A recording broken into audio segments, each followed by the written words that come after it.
लाडकी बहीण योजनेला दिवंगत उपमुख्यमंत्री अजित पवारांचं नाव द्या अशी मागणी राष्ट्रवादीचे आमदार अमोल मिटकरी यांनी केली।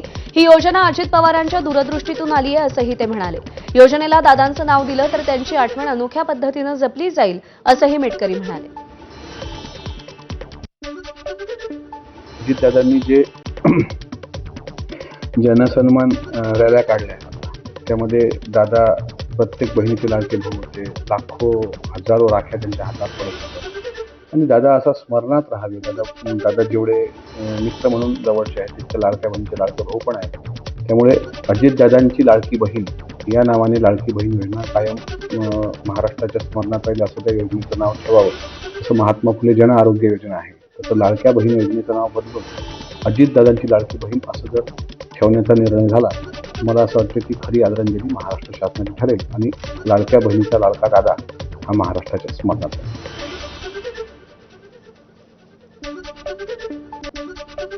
रायगडमध्ये शिवसेना आणि राष्ट्रवादीचा संघर्ष शिगेला पोहोचलाय।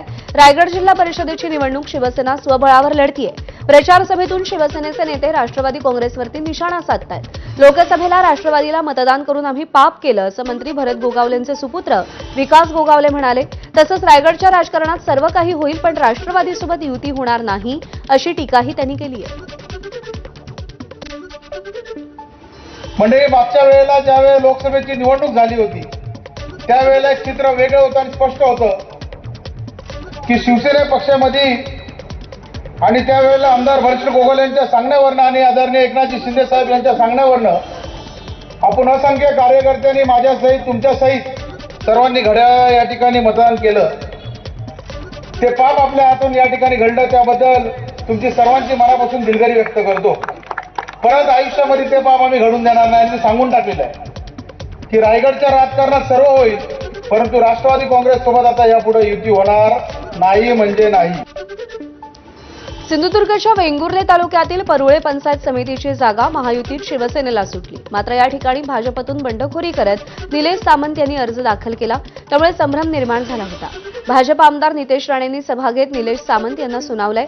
नारायण राणेंचा शब्द मोडणाऱ्यांना सोडणार नाही असा इशारा नितेश राणेंनी बंडखोर उमेदवाराला दिलाय। कोणी विसरू नये जिल्ह्याचा पालकमंत्री हा नितेश राणे आहे आणि 10 तारखेला पण नितेश राणेच असेल। कोणी असे विचार उगाच चुकीचे आणू नका, कृपया आणू नका। आता विनंतीपूर्वक सांगतोय कारण का मला वातावरण खराब करायचं नाहीये पण मोठ्या साहेबांचा अपमान, मोठ्या साहेबांनी जो शब्द दिलाय तो शब्द तोडणाऱ्या कुठल्याही लोकांना आम्ही काय सोडणार नाही हे स्पष्ट मी तुम्हाला निमित्ताने। उपमुख्यमंत्री एकनाथ शिंदे आज रत्नागिरी आणि सिंधुदुर्ग जिल्ह्यांच्या दौऱ्यावर आहेत। एकनाथ शिंदेंच्या रत्नागिरीत 2 तर सिंधुदुर्गामध्ये 1 सभा होणार आहे। जिल्हा परिषदेच्या निवडणुकांच्या पार्श्वभूमीवर शिंदेंच्या सभांचा धडाका पाहायला मिळेल। चिपळूणच्या इंदिरा गांधी सांस्कृतिक सभागृहात पहिली सभा होणार असून दुसरी सभा साळवी स्टॉप इथे होणार आहे तर सिंधुदुर्गातील कुडाळ हायस्कूल पटांगणात शिंदेंची जाहीर सभा होणार आहे। धाराशिवच्या निवडणूक प्रचारात आता फक्त सभा रोड शो नाहीत तर एआय तंत्रज्ञानाद्वारे प्रचार केला जातोय। खासदार ओमराजे निंबाळकर आणि आमदार राणा जगजितसिंग पाटील यांच्यामध्ये थेट एआय प्रचार वॉर होताना आपल्याला दिसतंय। एआय आवाज, बनावट व्हिडिओ आणि अभाषित चित्रांच्या माध्यमातून एकमेकांवर थेट राजकीय टीका केली जाते।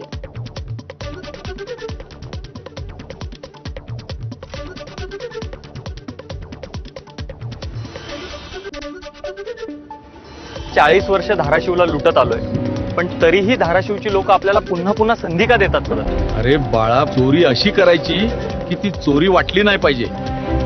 एकदम करेक्ट कार्यक्रम। समजलं नाही पप्पा। धाराशिवचं साहेब हा तुमची मुंबईमधून जशी हवा फुस झाली तशीच धाराशिवमधून माझी पण हवा फुस होत चालली आहे। लोकांनी माझी पोती ओळखली आहे म्हणूनच नगरपालिकेला माझ्या हातात गाजरं दिलेत आणि आता जिल्हा परिषदचं पण काय खरं वाटणं झालंय ना। तुम्हीच सांगा आता मी काय करू ना। बाळा, विकासावर अहिल्यानगर महापौर पदासाठी राष्ट्रवादीच्या ज्योती गाडेंचं नाव निश्चित झालंय। अहिल्यानगर उपमहापौर पद भाजपच्या धनंजय जाधव यांना मिळणार आहे। ज्योती गाडे या दिवंगत आमदार शिवाजीराव कर्डिलेंची मुलगी आहेत। अर्ज दाखल केल्यावरती ज्योती गाडे भावूक झाल्या होत्या। आज साहेब असते तर त्यांना खरोखरच खूपच आनंद झाला असता।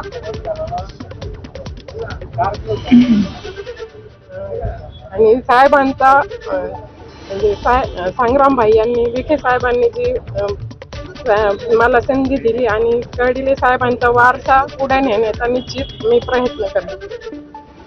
चंद्रपूरमध्ये काँग्रेसच्या वडेट्टीवार गटाची नोंदणी कालही होऊ शकलेली नाही.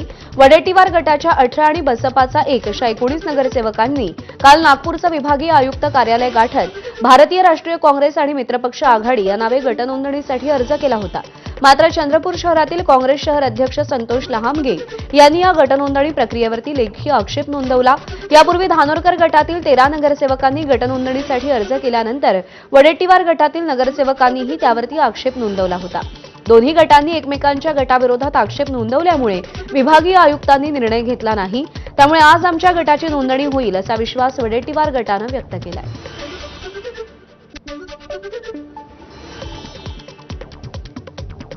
चंद्रपुरात काँग्रेसमध्ये वडेट्टीवार आणि धानोरकर यांच्यात सुरू असलेला वाद आणि सत्ता स्थापनेबद्दल असलेला पेच यावरती आज दिल्लीत चर्चा होणार आहे. काँग्रेसचे नेते के.सी. वेणुगोपाल यांच्या उपस्थितीत दुपारी 12 नंतर दिल्लीमध्ये बैठक होणार आहे. या बैठकीमध्ये महाराष्ट्र काँग्रेसचे प्रदेशाध्यक्ष हर्षवर्धन सपकाळ, विजय वडेट्टीवार, खासदार प्रतिभा धानोरकर, सुनील केदार आणि राज्याचे सहप्रभारी कुणाल चौधरी उपस्थित राहतील. नेत्यांमधील गटबाजी आणि त्याचा सत्ता स्थापनेवर होणारा परिणाम यावर चर्चा होणार आहे. याशिवाय काँग्रेससोबत येण्यासाठी ठाकरेंच्या शिवसेनेकडून महापौर पदाची घालण्यात आलेली अटही चर्चेच्या केंद्रस्थानी असेल. उद्याला दिल्लीला बैठक आहे संध्याकाळी आणि त्या बैठकीमध्ये जे ठरेल त्या पद्धतीनं पुढे जाण्याचा निर्णय घेतलेला आहे. आणि राहिला गट तर आमचे लोक सगळे गटस्थापनेसाठी आग्रही आहे नगरसेवक, कारण 5 तारखेला नॉमिनेशन आहे, वेळ कमी आहे. त्यामुळे आजच्या गटस्थापनेच्या संदर्भात मी जरा हायकमांडशी चर्चा करून पुढचा निर्णय घेणार आहे. चंद्रपुरातील वडेट्टीवार आणि धानोरकर गटातील वाद चांगलाच चर्चेत असताना आता राजकारणाला नवं वळण मिळण्याची शक्यता आहे. ठाकरेंच्या शिवसेनेचे चंद्रपूर जिल्हाध्यक्ष संदीप गिऱ्हे यांनी महापालिकेमध्ये भाजप आणि ठाकरेंची शिवसेना एकत्र येऊ शकते असं विधान केलंय. निवडणुकीपूर्वी काँग्रेसशी आघाडीसाठी संपर्क साधला होता, मात्र काँग्रेसला आमची गरज नव्हती. त्यामुळे स्थानिक पातळीवरती वेगळा निर्णय घेण्याचा आम्हाला अधिकार असल्याचं त्यांनी स्पष्ट केलेलं आहे.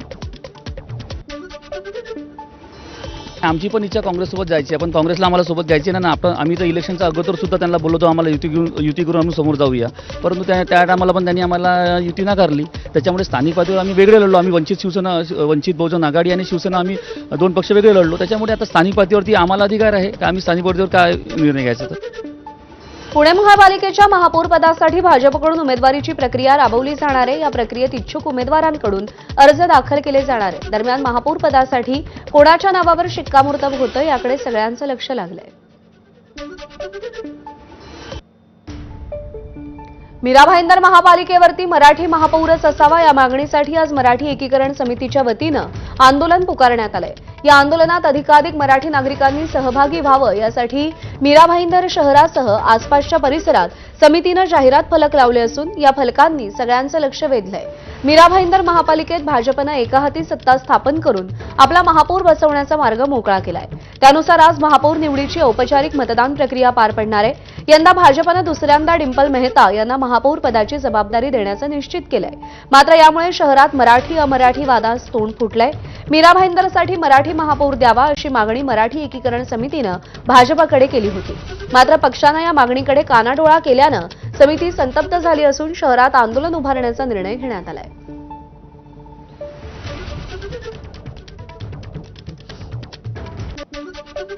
निवडणुकीदरम्यान भाजप पदाधिकाऱ्यावर झालेल्या प्राणघातक हल्ल्याप्रकरणी आरोपींना अटक करण्यात आली आहे. रामनगर पोलिसांनी शिवसेनेचे माजी नगरसेवक नितीन पाटील आणि रवी पाटील यांना रुग्णालयातून डिस्चार्ज होताच ताब्यात घेत अटक केली आहे. पोलीस आज दोघांनाही कल्याण न्यायालयात हजर करणार आहेत. ओम नाटेकर यांच्यावरती प्राणघातक हल्ला झाला होता. या प्रकरणात दोघांना पोलिसांनी अटक केली होती. मात्र त्यांची तब्येत बिघडल्यानं ठाणे सिव्हिल रुग्णालयामध्ये उपचार सुरू होते. मंत्रिपदाच्या प्रतीक्षेत असलेल्या परिणय फुकेंनी तुफान टोलेबाजी केली आहे. मुख्यमंत्री देवेंद्र फडणवीस यांचे निकटवर्तीय असलेले आमदार परिणय फुके यांनी बेगर्स आर नॉट चूजर्स म्हणत मंत्रिपदाबाबत अप्रत्यक्ष खदखद मांडली. भंडाऱ्यात पत्रकारांशी संवाद साधताना त्यांनी हे वक्तव्य केलं. पोलीस समाधानी राहू शकत मी म्हणतो माझं नक्कीच म्हटलं. आर्थिक मग समाधानी करण्यासाठी काय करायला लागलं आपल्याला? नाही, असं मी आता ही प्रत्येक व्यक्ती स्वतःच्या म्हणून प्रगती करतो की तर मी फार दुःखी आमदार आहे म्हणून दुःखी मला ते काय म्हणायचं संसदेच्या अर्थसंकल्पीय अधिवेशनात आजही संसदेच्या दोन्ही सदनांमध्ये